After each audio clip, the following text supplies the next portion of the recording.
How long does it take to fly down a plane from Canada, especially if you are the Prime Minister of the country? For Justin Trudeau, it took 2 days, 2 whole days. He was set to leave India on Sunday after the G20 summit, but he was stranded here till 1 p.m. IST. Why? His plane broke down, so he delayed his return by some 48 hours. Can the head of a country really afford to lose that kind of time? Was Trudeau in no rush to leave India? Let's discuss. Trudeau planned to fly back to Canada on September the 10th, but his flight, Airbus CC-150 Polaris, suffered a maintenance problem, a glitch. Canada's Department of National Defence said that the plane needed a component to be replaced. It also said that a replacement aircraft was being sent to India to bring Trudeau home. But the plane never came. Reports said it was diverted to the UK. Why? It wasn't clear.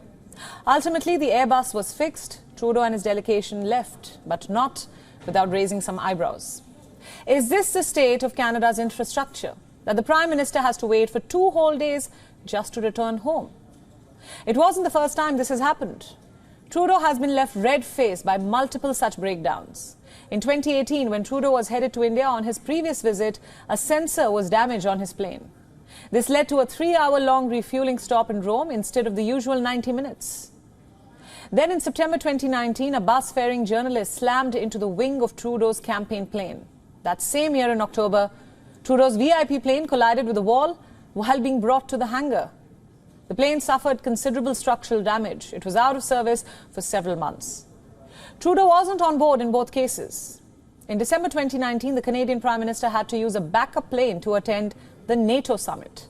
Even that jet was grounded in London as the Royal Canadian Air Force discovered a malfunction in the aircraft. You see, the Canadian Air Force has a spotty record. And it's not just the transportation, it's also Canadian buildings, like the Prime Minister's official residence, for example.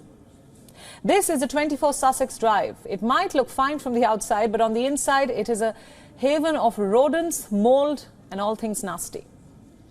From the Rashtrapati Bhavan to the White House to 10 Downing Street, political leaders live in some of the world's most iconic official residences.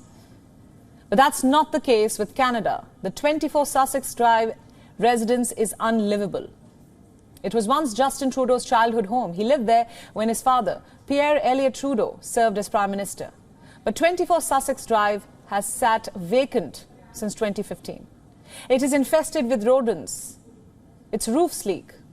Rusted water pipes are near collapse. Electrical wiring has aged. Walls are covered with mold and asbestos. I repeat, this is a Prime Minister's residence we're talking about. Trudeau never wants to live in the Prime Minister's official residence. He doesn't want to spend taxpayers' money on maintaining the house, he says.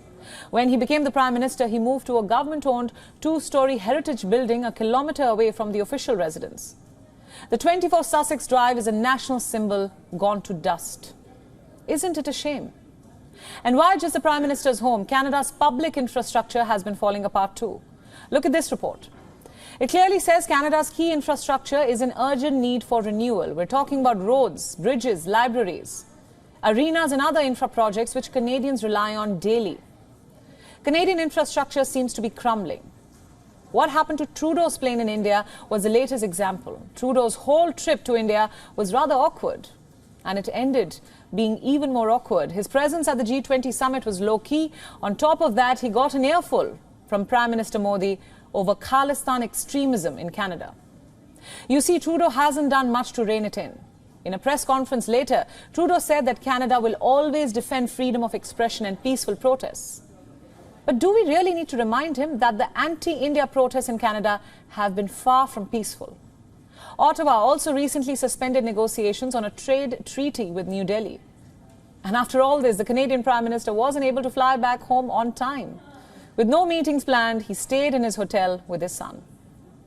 Trudeau's visit to India in 2018 was equally unfortunate, if not more. His bhangra moves and heavily embroidered kurtas made him look more like an actor on a movie set or a guest at a wedding than a politician who was there to talk business.